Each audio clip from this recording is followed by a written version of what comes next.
Wer kennt sie nicht, die Gleisabschnitte auf seiner Modellbahnanlage, auf der Lokomotiven immer wieder einmal einen Aussetzer haben?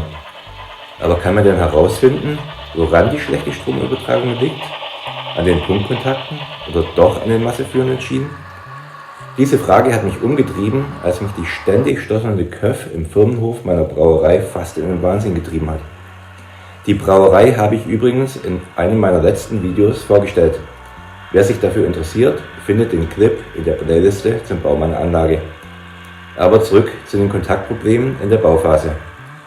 Ich hatte die Schienenflanken rostfarben angemalt, zudem das Gleis im Kopfsteinpflaster eingelassen und dafür mit einer Nagelschere kleine Löcher für die Pukos in die Folie geschnitten.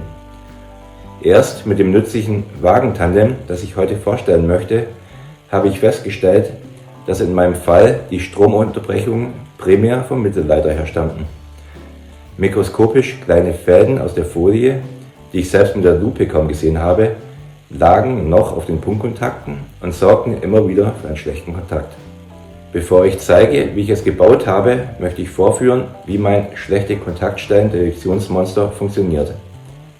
Hier schiebe ich es langsam über die Stelle des Gleises, die ich vorher so präpariert habe, dass vorbeifahrende Loks eine kurze Stromunterbrechung haben. Geht eine LED aus, so ist an der entsprechenden Stelle ein Kontaktverlust. Wobei die beiden gelben LEDs den Mittelleiter überwachen, die roten und grünen LEDs jeweils die masseführenden Schienen.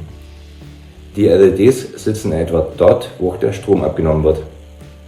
Ist euch aufgefallen, welche LEDs über dem Wackelkontakt ausgegangen sind?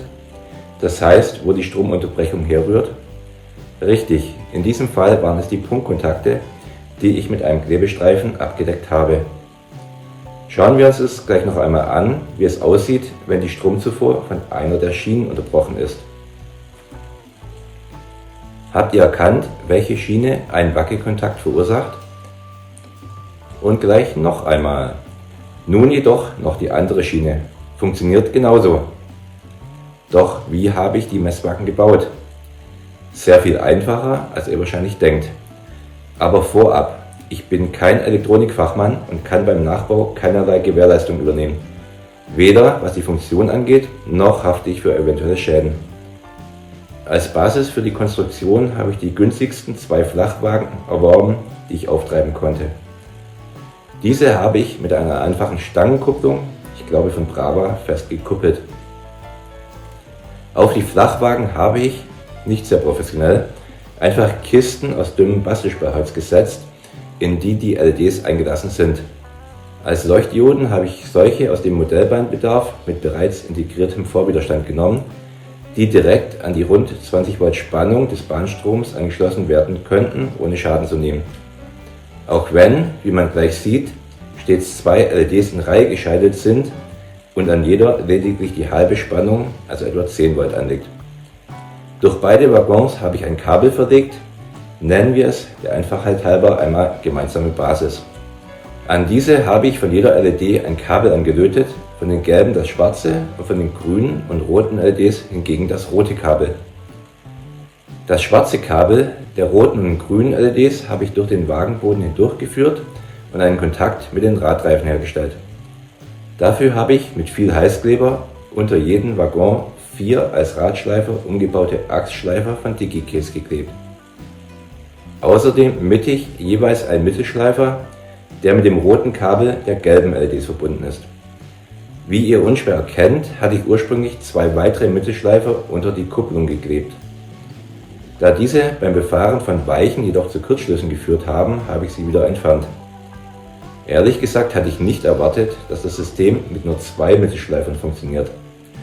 Denn wenn einer der Schleifer den Kontakt verliert, fließt der Strom nur noch durch eine einzelne gelbe LED, aber dann quasi auf der anderen Seite durch alle 8 andersfarbigen LEDs hindurch.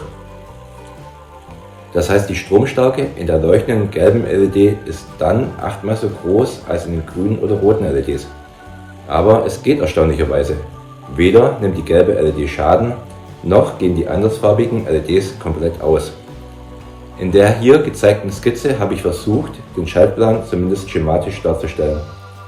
Ich hoffe, das einfache Prinzip meines schlechte Kontaktstellen-Detektionsmonsters wird daraus ersichtlich.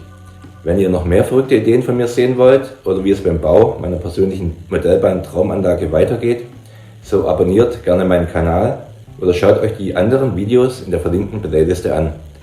Danke für euer Interesse und bis zum nächsten Mal.